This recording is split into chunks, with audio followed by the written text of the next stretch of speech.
안녕하세요. 찰리브라입니다. 두 번째 영상인데, 첫 번째 영상에 이어서 오전 영상에 이제 부과되는 조금 더 이제 디테일한 설명을 제가 드리려고 하는데, 이번 영상은 별 5개짜리예요. 별 5개. 이게 왜 그러냐면, 지금은 뭐 이런 얘기들이 되게 많이 있잖아요. 금리 인상에 관한 공포감이 시장 전반을 지금도 사실 휩쓸고 있잖아요. 그래서 FED에서 사실 금리 인상에 관한 압력을 행사를 하는데 기대 인플레이션을 꺾기 위한 하나의 전 작업이라고 생각을 하고, 진짜 위험한 시기는 언제냐면 2023년 금리 인하 시점. 금리 인하면 시중에 돈이 많이 풀려서 유동성이 증가하는데, 당신은 왜 오히려 지금보다 그때가 더 대중이 살기에 힘든 시절이 온다라고 얘기를 하냐. 그리고 이게 우리가 투자하는 코인 시장과 과연 무슨 관련이 있나. 이것에 관한 제가 명쾌한 해답을 드리려고 합니다. 자, 이제 좀 이따 이제 제가 이 영상 이제 쭉 가면서 이제 말씀을 드려볼게요. 근데 저도 사실 영상을 만들면서 저도 배워요. 뭐 제 영상을 보고 카피해가지고 지들 영상 유튜버 만들어서 뭐 돈 버는 사람들도, 그 사람들도 뭐 돈 버니까. 근데 다만 이제 뭐 선물 거래소 래퍼를 소개하고 사람들한테 이제 피해를 주는 사람들이 많으니까 사실 그게 문제인 거죠, 사실은. 그래서 어쨌건 그거는 뭐 필터링해서 알아서들 이제 본인이 판단하고, 원조는 이런 원리에 관한 원조는 찰리 브라운으로부터 왔다는 거. 그리고 향후에 만약에 제가 이 원리에 관해서 언급을 한 거를 다른 사람들도 비슷하게 언급을 하면 제 거를 그냥 100% 베꼈다고 보시면 돼요. 카피했어도 아무 양심의 가책도 없고 지들 그냥 돈만 벌면 된다. 이런 놈들이죠. 하여튼. 그래서 자, 보세요. 이제 설명을 드릴게요. 잡내기는 이제 그만하고. 그래서 어쨌건 생색을 내는 이유는, 제가 원래 직업 세계에서도 해외에서 근무한 게 오래돼가지고 원래 생색을 잘 내는 편이에요. 그냥 한국이니까 한국인 정서에 맞춰서 그냥 입을 다물 뿐이고. 자, 일단은 여기 보면 결혼 감소로 낮아진 출산율 뭐 요런 얘기가 나와 있어요. 그래서 결혼을 안 하니까 당연히 출생률도 쭉쭉쭉쭉 감소해. 근데 제가 그저께 영상에서 아마 이 비슷한 얘기를 했을 거예요. 우리나라만 그런 게 아니다. 예. 전 세계가 비등비등해요. 대표적인 게 G7이고, 대표적인 게 문명이 발달하고 GDP, GNP가 올라가고 교육 수준과 의식 수준이 올라가면, 자, 여기서 여권 의식이 강한 나라들이 거의 대부분 선진국이에요. 자, 여러분들 한번 생각을 해보세요. 애를 순풍순풍 아무 생각 없이 낳는 나라가 선진국일까요? 아니면 오히려 지금 개발도상국이나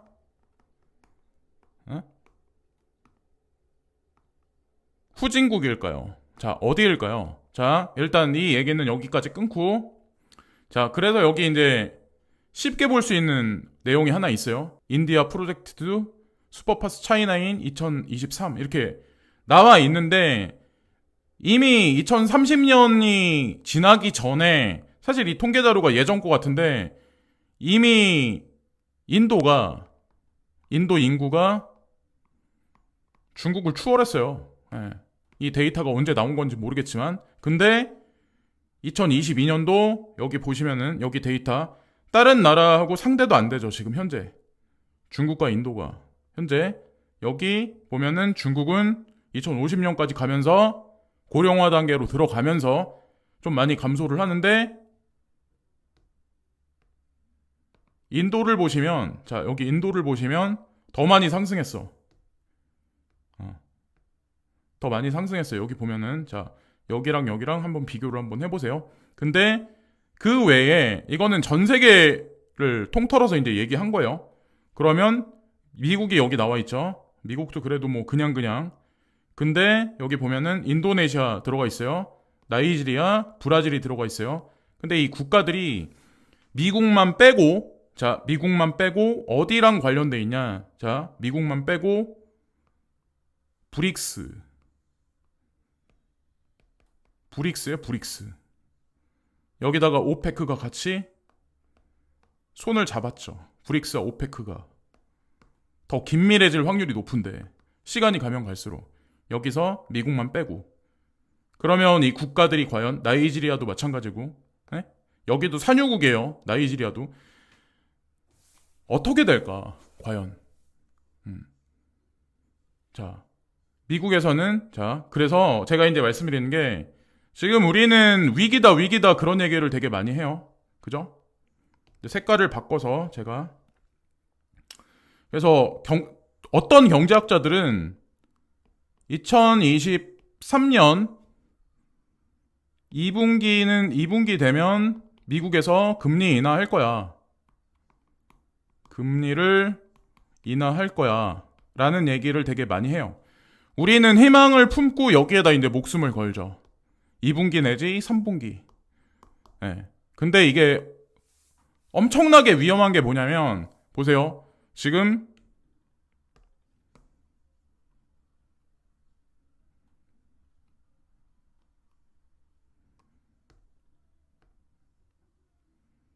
연준 의장이 인플레 잡겠다. 인플레를 잡겠다고 금리 인상을 하고 있어요. 전 세계가 마찬가지로 금리 인상하고 있어요. 그런데 이 인플레는 잡히지 않아. 금리 인상하는 대비해서 금리 인상을 1을 하면 인플레도 1이 잡혀야 되는데 금리 인상을 1을 하면 인플레는 예를 들어서 1만큼 잡히는 게 아니라 0.9만큼밖에 안 잡혀. 그러니까 더딘 거야. 0.2만큼밖에 안 잡혀.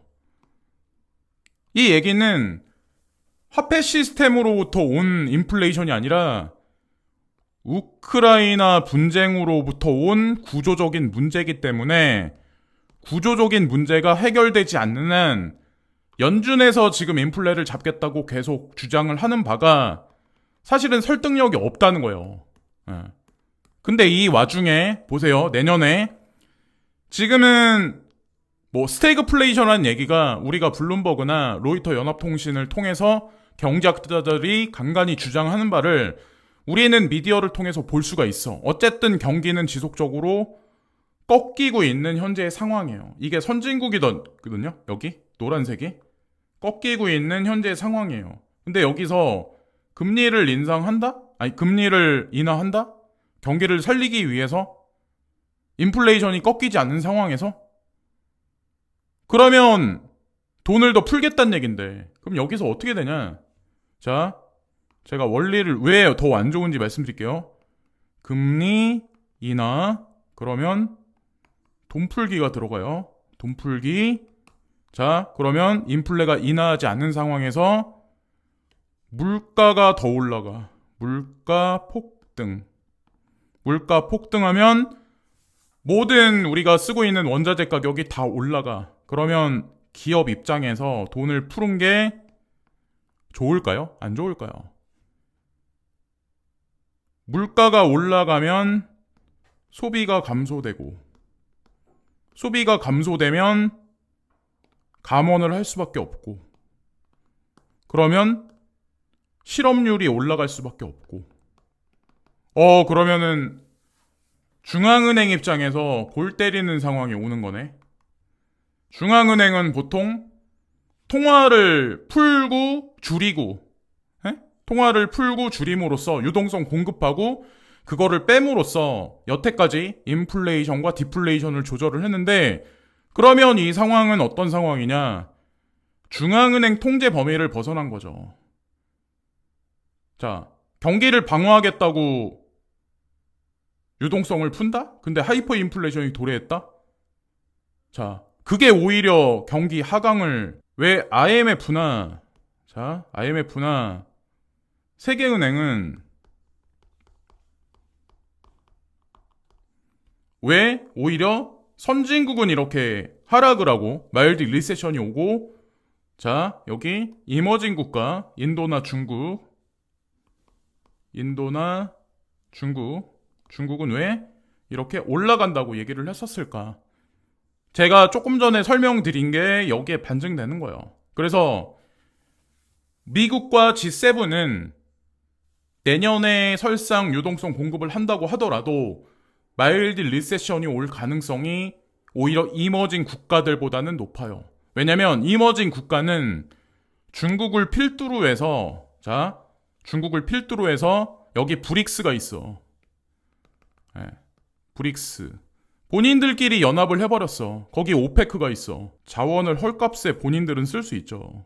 저도 처음에는 왜 IMF와 세계은행에서 이런 방향성을 냈는지 몰랐는데, 제가 요즘에 이제 곰곰이 이거에 관해서 생각을 해봤죠. 과연 왜 그럴까. 그래서 이거는 뭐 내년에 벌어질 일이긴 하지만, 중요한 거는 뭐냐면 미국에서 돈을 풀어도 GDP, GNP를 올리기가 오히려 중국이나 인도보다 쉽지가 않을 거다. 그런 국면이 올 가능성이 높다. 여기 보면은 2020년에 3.5%가 떨어진 적이 있었어요. 그리고 나서 오늘인가 제가 알기로 골드만삭스인가 거기서 경제 성장률이 2023년도에 원래 GDP 성장률이 1.5라고 그랬었는데 1%라고 더 내렸어요. 지금 현재 미국에. 자, 이 얘기가 그냥 나온 건 분명히 아니다라는 거죠. 하여튼 그래서 제가 이제 말씀드리고 싶은 게 뭐냐면, 돈을 풀었는데 인플레이션은 감소하지 않고 지금은 사람들이 이렇게 일을 하지만 노동의 가치는 점점 하락하고 기계화는 점점 강화되는 추세가 되고, 미국 연준에선 그러니까 22일이죠. 22일에서 23일 사이 금리 인상 발표를 하겠다. 0.75를 할지, 진짜 1%를 강행할지, 이걸 알 수 있는 사람은 없어요. 그러나 중요한 건 이 지금 공포스러운 금리 인상의 발언을 지속적으로 한다고 하더라도 중요한 건 이 달러의 운영 폭이 예전에는 이렇게 크게 움직일 수 있었는데 점점 인덱스가 하락을 하면서 운영할 수 있는 폭이 제한적이라는 거죠. 돈을 제가 좀 전에 말씀드렸다시피 QE를 많이 해도 문제가 생기고 하이퍼 인플레이션이 도래하고, QE를 안 해도 경기가 꺾이고, 그러니까 사면초가에 지금 제롬 파월 연준 의장은 사면초가에 들어갔다는 거죠. 그래서 내년에 2분기 그러니까 한 6월 달에서 7월 달 정도 빠르면 여기에 BTC ETF가 들어갈 수도 있다라고 저는 생각을 해요. 제가 이제 엮어 보니까 그렇더라고요. 현물 경제는 돈을 풀어서 하이퍼 인플레이션이 도래를 하고, 그래서 실질적인 인플레이션이 가라앉지 않는 상황에서 경기는 하락할 수밖에 없는데, 그러면 주식시장도 빵꾸가 나겠죠. 이런 상황에서 만약에 ETF 승인을 CFTC하고 SEC에서 내준다. 그러면 많은 돈이 3차 산업혁명하고 많이 맞물려 있는 빅테크 기업들 빼고 그런 주식시장이 폭락을 하는 와중에 이쪽으로 돈이 몰려올 가능성도 배제하지 못한다는 거죠. 이 시간이 문제일 뿐이지. 그래서 우리나라에서도 미래 에셋이라든가, 아니면 두나무라든가, 아니면 국민은행도 가상자산 시장과 증권 시장에 어떤 교차하는 어떤 그런 그림을 그리기 위해서 직원을 지금 뽑고 그러고 있는 걸 수도 있어요. 한편으로는. 그래서 지금도 물가가 올라가서 힘든데 인플레이션이 잡히지 않는 현재의 상황에서 돈을 진짜 풀어버리면 하이퍼 인플레이션이 다가오고 하이퍼 인플레이션 상황에서 개인의 노동의 가치는 시간이 1년 1년 흘러가면서 감소하고 있는 현재의 와중이다. 근데 그 속도가 과거 10년보다 향후 도래하는 1년이 더 빠르다. 자, 제가 말씀드리는 걸 아마 이해를 하실 거예요. 우리가 이 와중에 살아남을 수 있는 길이 과연 뭐가 있을까? 이 하이퍼 인플레이션 상황 하에서 사람이 죽을 때까지 뭔가는 먹어야 돼요. 뭔가 먹어야지 살잖아요. 애기도 분유를 먹어야 살고. 어쨌든 좀 말이, 그리고 또한 이거는 실질 임금 상승률이거든요. 여기 나와 있는 게 CPI. 자, CPI 말 그대로 8.5% 5월달. 자, 여기 평균적인 뭐 시간당 임금 파란색. 근데 실질 레버리지 뭐 시간당 임금 이득분 마이너스 30%. 그러면 여기 CPI 대비해서 실질 임금 상승률은 요거밖에 안 된다는 거예요. 그럼 지금 2022년에 이런데 2023년이 되고 2024년이 되면 과연 어떤 상황이 벌어질까? 가상자산 시장은 과연 어떻게 될까? 그리고 많은 사람들은 지금 현재 이런 얘기를 아마 저한테 할 수도 있어. 이런 질문을 할 수도 있어.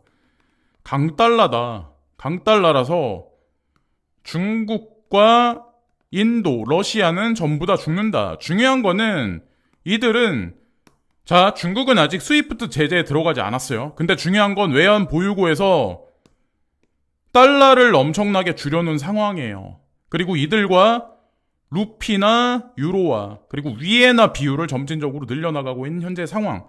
인도도 마찬가지, 러시아도 마찬가지. 그러니까 예전에 강달러를 통해서 양털 깎기 했던 방법이 시간이 흐르면 흐를수록 먹히지 않는 현재 와중이라는 거.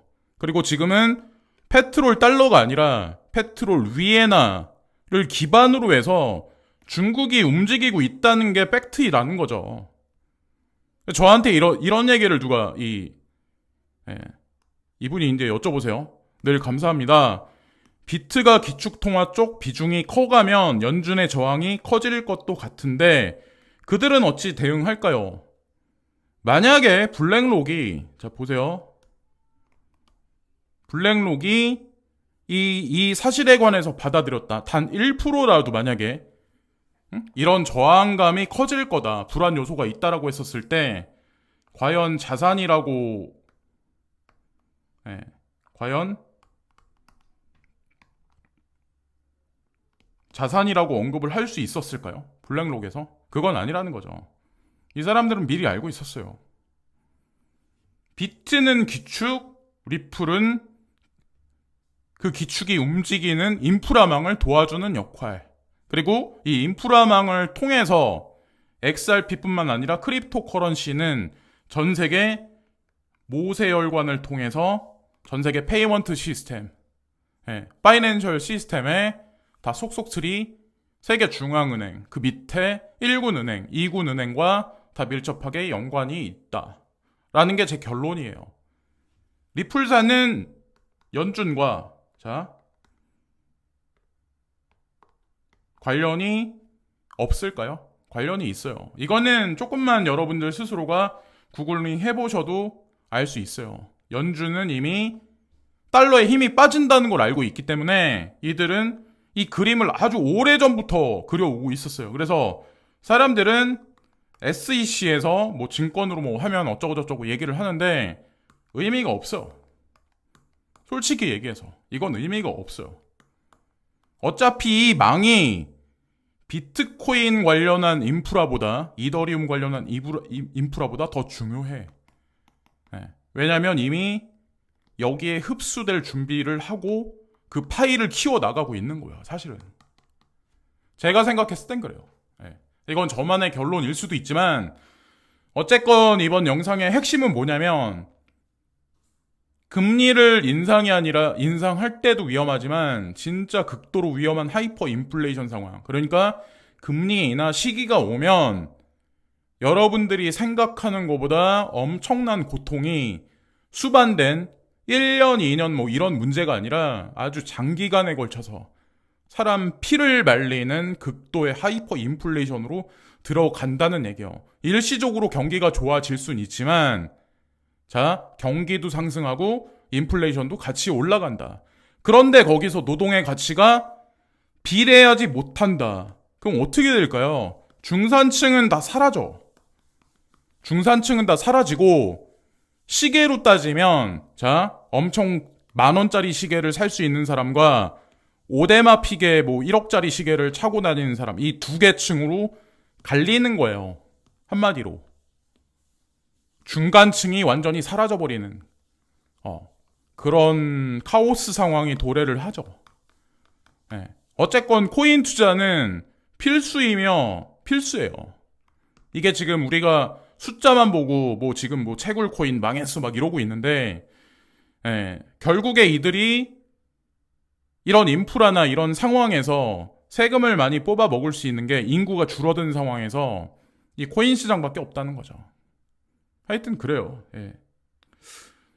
여기까지 말씀드리면서 방송을 마치겠습니다. 예. 그래서 뭐 항상 댓글 남겨주시고 그런 모든 분들한테 이제 항상 깊이 감사를 드리고 뭐 이것도 시간이 지나봐야 이 결과가 어떻게 날진 알겠지만 중요한 건 강달러가 우리한테 주는 이득은 없어요. 가상자산 투자자들한테.